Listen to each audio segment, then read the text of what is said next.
yeah, it was a lot. As a kid, just trying to soak it up and trying to, learn from my mom and shit, and my brother, and you know, it's just a lot of things that we had to deal with.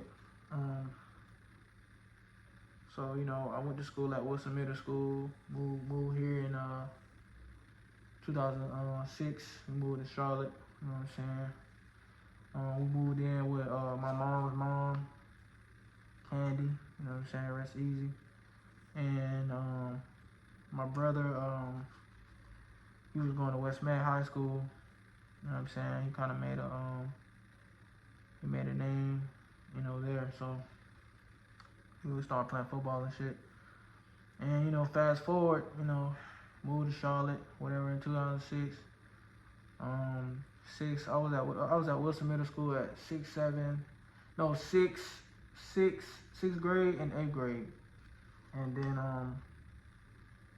from there kind of made my name for myself playing ball at Wilson Middle School, and shit, things started to get better, because we moved out from Atlanta, man, the area we was living in.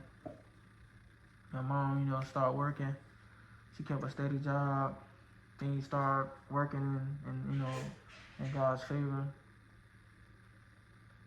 Blessings after blessings, man. My mom was more excited. She wasn't around negativity no more. You know what I mean? She started to really see life what it is, and she finally got through all the struggles and adversities and the friends and the divorce with my pops and just the things that came with that shit. She overcame it, so I would say I was a versatile type of person growing up.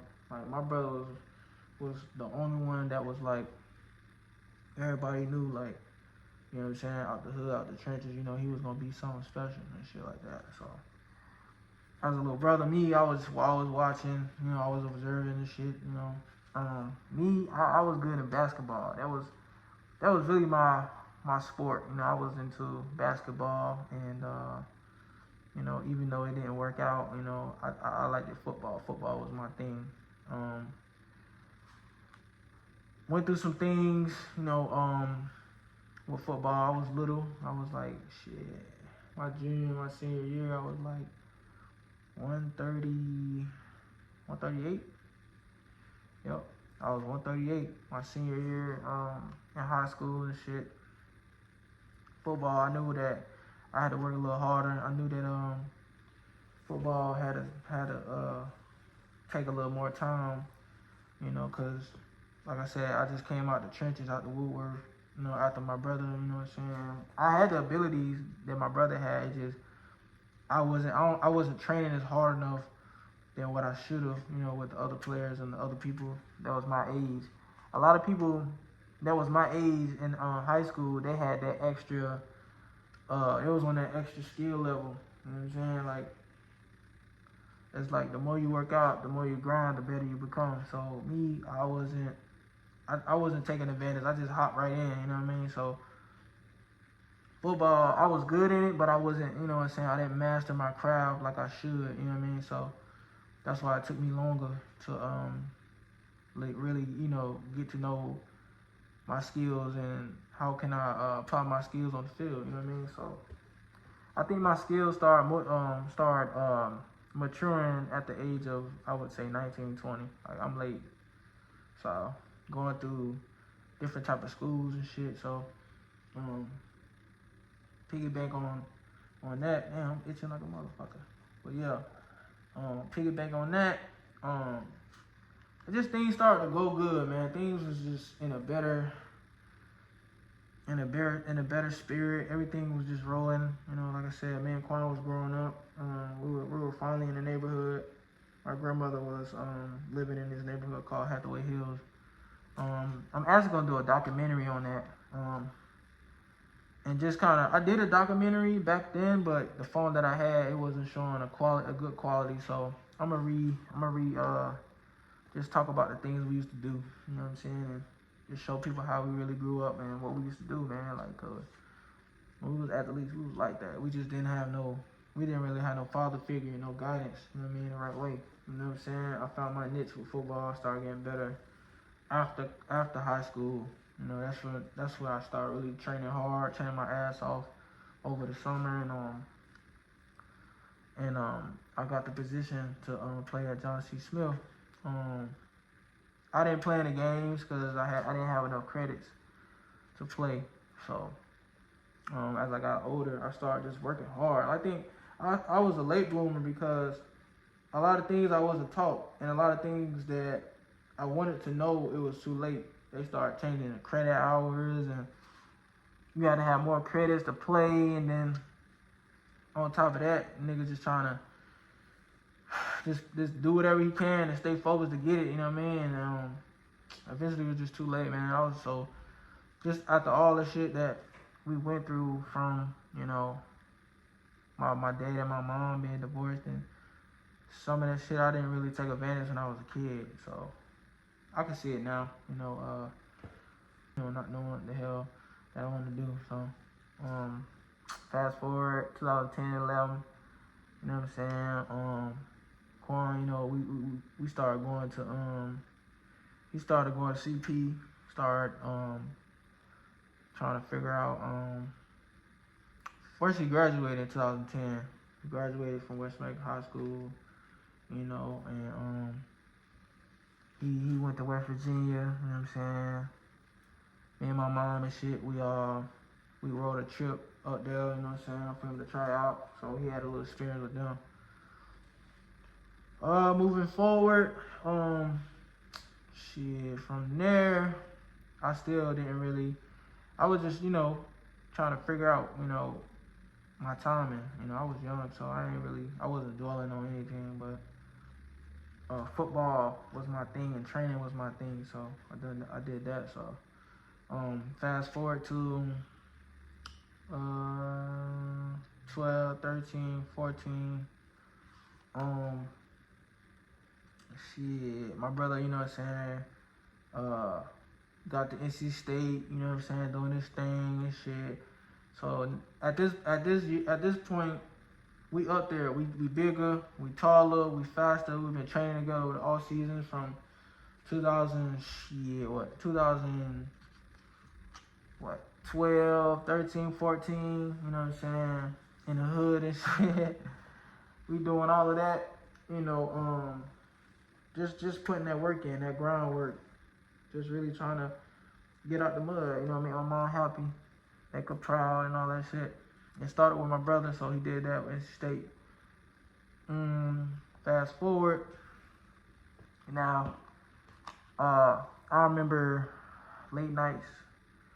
I'm going to school at CP now. So my brother, he already in NC State or whatnot. And that's just me and my mom and shit in the crib.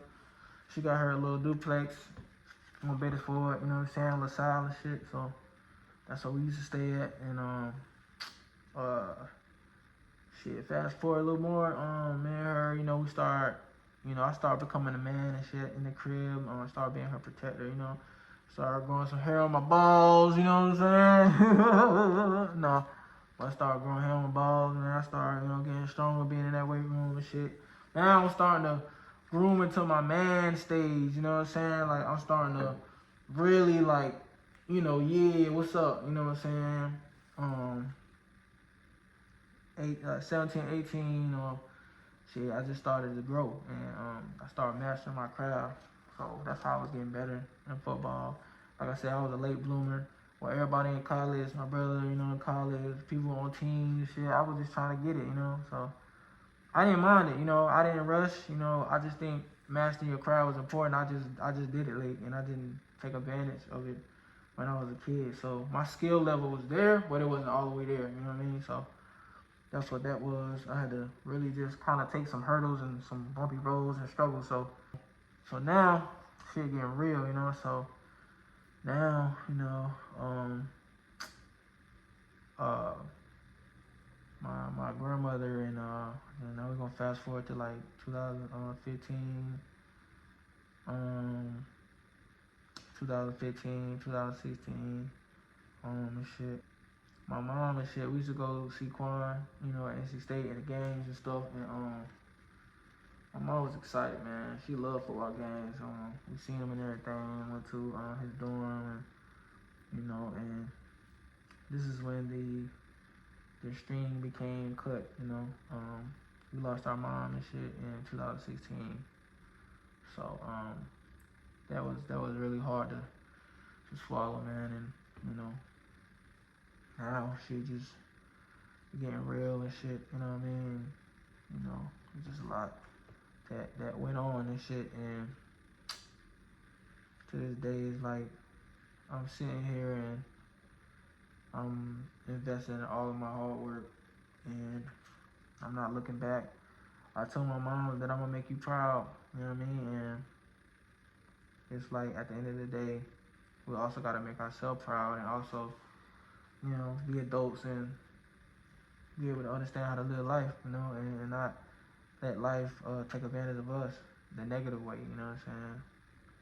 We can make a turnaround, you know, turn it to a positive. So fast forward, you know, me trying to still find my way with football, you know what I'm saying? Transferred to, I went to Johnson Smith, and, you know, just dealing with that hardship break with my mom passing. I couldn't play football, man. I really couldn't, like, I could not think. Like, it was like I was stressed, like, mentally. I was drained. Like, I was thinking about the wrong things. I was doing the wrong things. And shit, man, it just was ugly.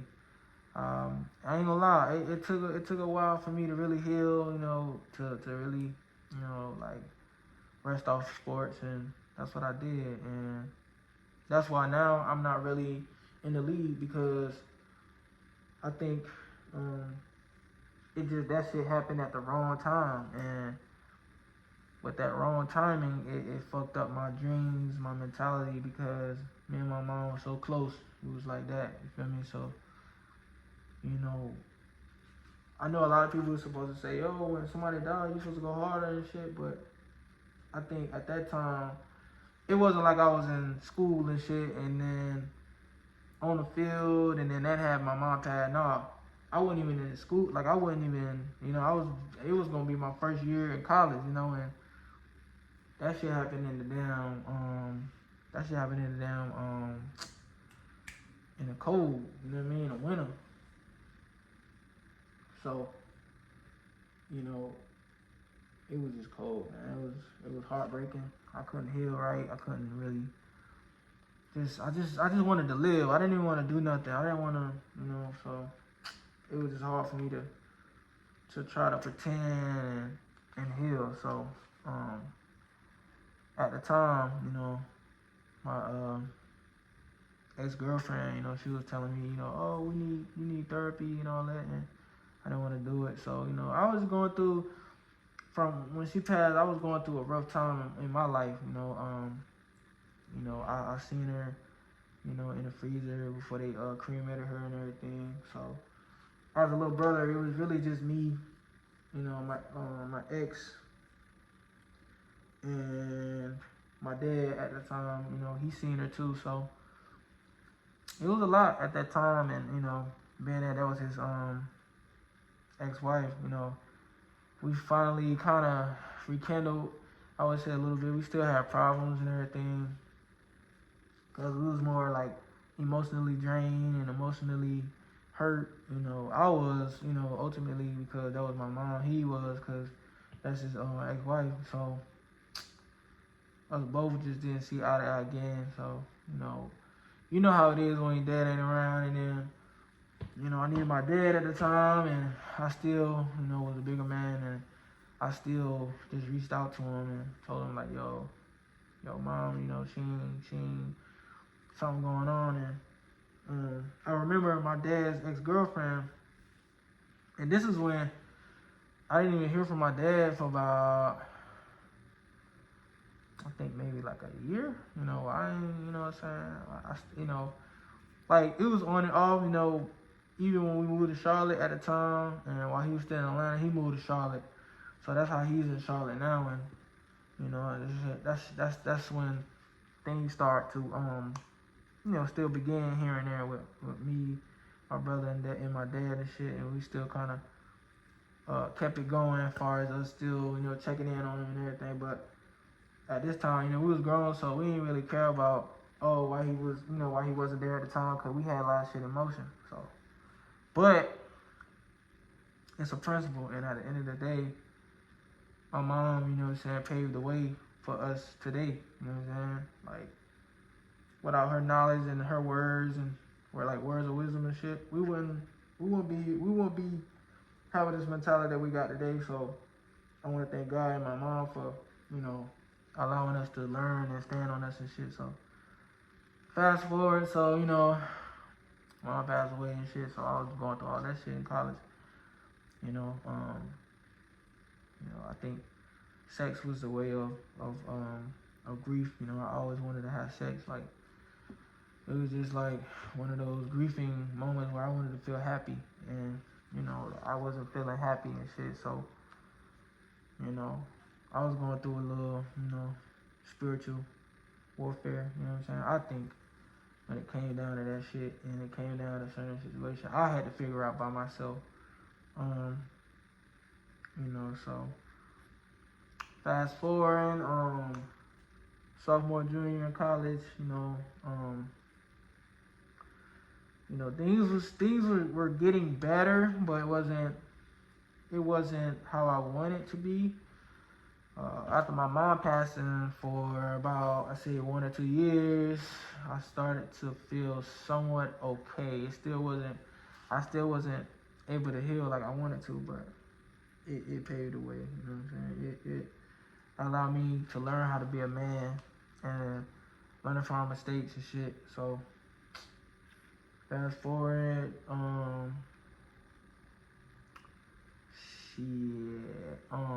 what else? So we found out my mom had life insurance.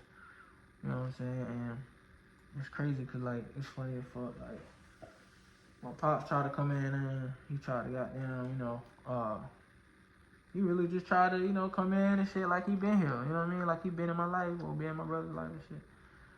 And so, he started acting funny and shit and expected us to give him some money and all that shit, but, nah, that shit wasn't working.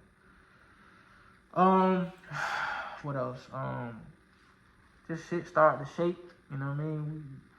We started to go through shit, messing with women and shit, me and my brothers. I had this one chick in college back then. I ain't gonna say no names, but, at the time and shit, me and my ex wasn't working out. And, long story short, we just didn't see eye to eye, and she was new to certain things, you know what I'm saying, growing up. So, for me, it was more like, I think I was like too fast for her or something, or I would just, it was just certain things was new to her, man. It was just a lot of things were new. There's a lot of things it was new to her, like, she just didn't understand. But I mean, now we finally, talked it out, and she finally understood why I did it, and understood, like, you know what I'm saying, shit that I should have done better. But you live and you learn, and I think that's the part of me grieving, and I just didn't understand. I was only 19 going to 20, so fast forward after that, going through a little situation like that, after my mom passing, shit just was never satisfying. So I had to just find myself, man. See, with this podcast,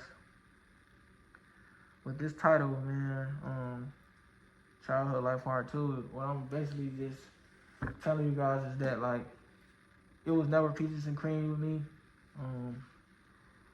This is just a little taste, a little glimpse that I'm just kind of explaining and giving you.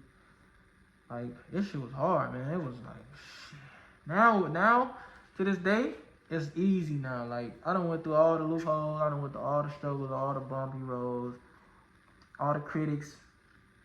And I'm 28 years old right now, and I'm my own boss. I'm my own CEO. I'm my own entrepreneur.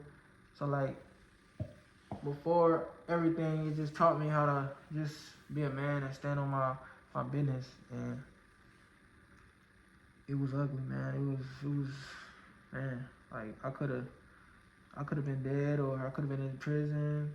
You know, like every other regular person out there that's in a place they can never see light. You know, so I just want to thank God though, cause shit, man, it's just some things you go through, and the part about life is that the best part about life is just allowing yourself to grow and allowing yourself to learn. And when you do that, you know, you have a better mindset of doing great things the next time. And I really realized that, and I don't regret shit. You know what I mean? I don't regret nothing, because if I regret it, I won't be the man I am today.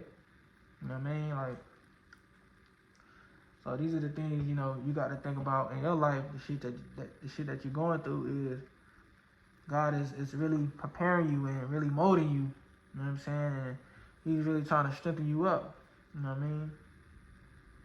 You know what I'm saying? Like they always say, God wouldn't give you God wouldn't, if you was weak, He wouldn't have gave you that to finish in the get go. Like He wouldn't have tested you if He knew that you couldn't handle it. You know what I mean? So He knew I could handle it, me and my brother, and so that's what it was. Like we passed. Like we stuck it through with my mama. We overcame a lot of things. We had some ups and downs with all of us. You know, we hated each other. I talked back. I was disobedient with my mama, but she always say, you'll thank me. And today I do. I thank her. Like, and I see what she was saying, and I understand, being a parent and just in general, that this life, you got to take advantage, and you have to make sure you're positive and you stand on the right track, and you actually hang around people that want to do something in life. And, you know what I'm saying? And you want to hang around people that want to see you great. You know what I'm saying? And y'all working together. And back then it was just like seeing my mom. It was like a movie. Like shit, we done went through the shelters. We done went through living with her friends with kids, and we done went through just seeing my dad like having his ex-girlfriends and kids jump on my mama and shit. Like I done been through and seen everything. Seeing shootings, everybody running and darting and shit. You don't know where bullets coming at. In the hood, you a kid, even mamas and shit. Kids running. Nigga, nobody give a fuck whoever that bullet get hit. Nobody cared. Like, nobody cared. Like, whatever that bullet hit, shit, you either dead or you made it. So it's like, at the end of the day,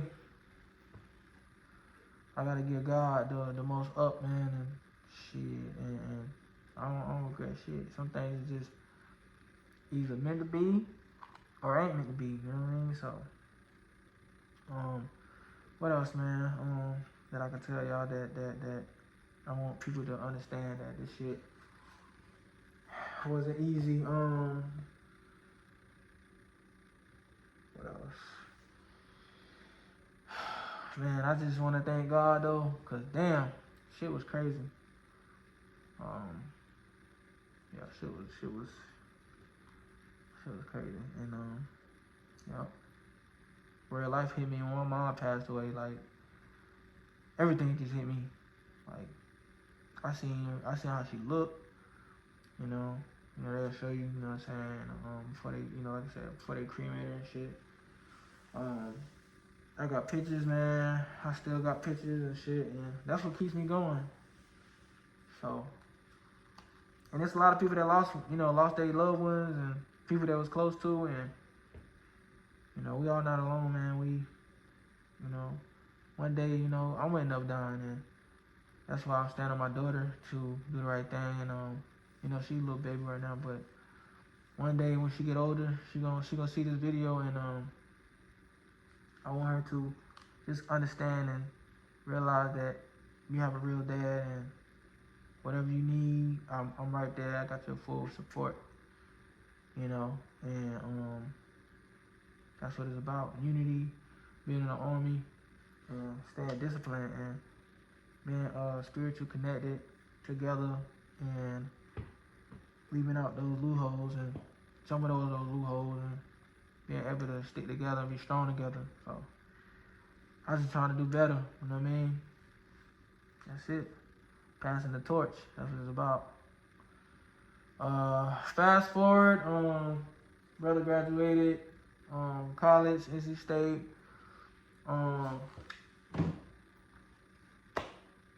That was it. From there, man, real life, you know,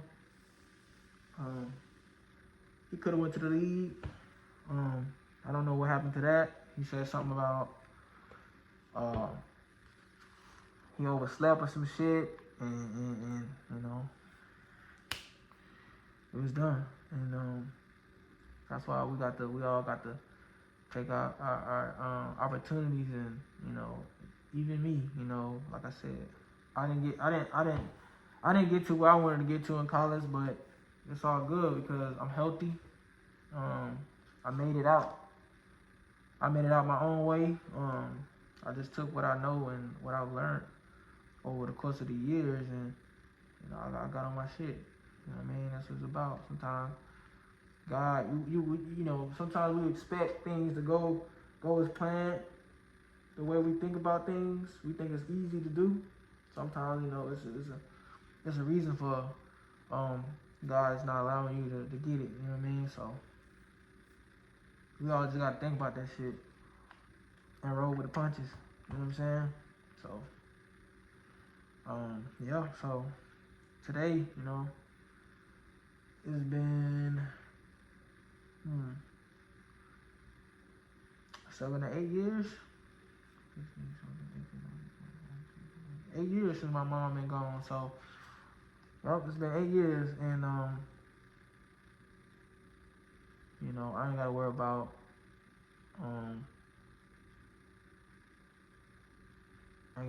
it no more. You know, I know she in a better place, and I know she looking down on me right now.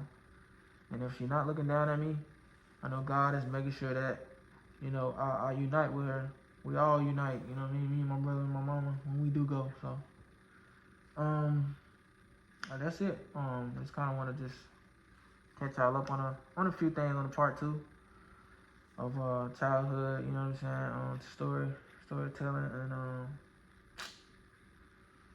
that's it. I mean, shit. Yep, we made it out. Me and my brother made it out. We made it out, and I'm proud of myself. You know, I'm gonna just keep going up. You know, just gotta keep going up. That's what it's about. For those that don't know, like I said, I got this mask on. It's because, you know, it's hiding my pain, and I feel like in order to vent, you know, I'm willing to do that. And with this mask on, I'm willing to vent. And whoever went through it or going through it or understand my pain, that's it. You know, and it gets better than that. The older I get, the wiser I become, the better I am. I mean, be dangerous, you know, mentally, spiritually, and physically. But yeah, so holla back. I'm gone, man. Thanks for watching my YouTube channel. Make sure you like, comment, and subscribe. Let's get it.